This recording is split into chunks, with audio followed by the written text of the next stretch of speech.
धनतेरस के दिन माँ लक्ष्मी जी और कुबेर जी की तो आप पूजा करते ही है, लेकिन इसके अलावा भगवान धन्वंतरि जी की भी इसे विशेष रूप से पूजा की जाती है। अब आप कहेंगे भगवान धन्वंतरि जी कौन थे? तो भगवान धन्वंतरि जी विष्णु भगवान के अवतार थे। उस हुआ क्या था, जब समुद्र मंथन हो रहा था ना, समुद्र मंथन के समय भगवान धन्वंतरि जी आए थे उसमें से, और उनके 4 हाथों में 4 बहुत ही महत्वपूर्ण चीजें थी, जैसे कि शंख, चक्र, अमृत का कलश और औषधियाँ।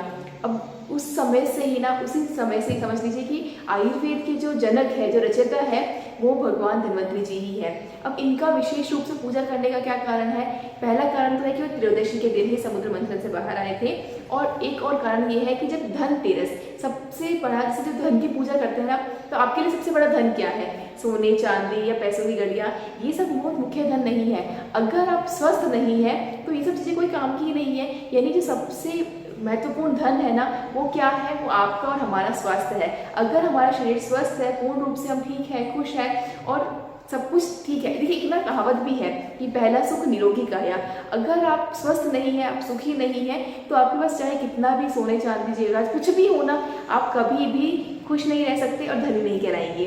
तो इसीलिए ना, पहले के समय में ना, जो हमारे पूर्वज थे, बहुत ही हर चीज़ में जो भी वो चीज़ लाते थे, करते थे, बहुत ही हर चीज़ों का साइंटिफिक रीज़न होता था। अब आज के समय क्या करते हैं सभी? धनतेरस के दिन क्या करेंगे? सोने की चीजें लाएंगे, चांदी की चीजें लाएंगे, पूजा करेंगे, अंदर रख देंगे। लेकिन हमारे पूर्वज क्या करते थे? धनतेरस के दिन बर्तन खरीदते थे, और साथ ही साथ में झाड़ू का बहुत महत्व होता था, वो भी खरीदते थे। दोनों में इतना समझाते कि खरीदने का कारण क्या था।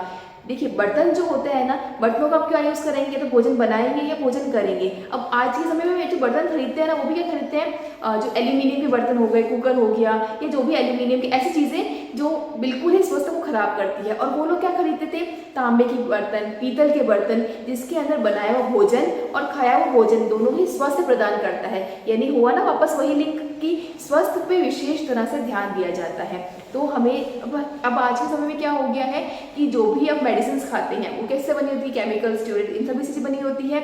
लेकिन वास्तविक रूप में जो औषधियाँ है ना, वो हमारा भोजन है। आप भोजन को औषधियों के रूप में ग्रहण करते हैं ना, तो कभी भी आप बीमार पड़ ही नहीं सकते। इसीलिए ही कि आप खाना अच्छे से बनाएं, अच्छे से खाएं और अच्छी चीज़ों में बनाएं। इसीलिए ही तांबे के और पीतल के बर्तनों का प्रयोग जरूर किया जाता था। तो आप सभी से भी निवेदन है कि इस धनतेरस पे तांबे और पीतल के बर्तन जरूर लाएं, उन्हीं में भोजन बनाएं और उन्हीं के अंदर भोजन को ग्रहण करें, जिससे कि आप पूर्ण रूप से स्वस्थ रह सके।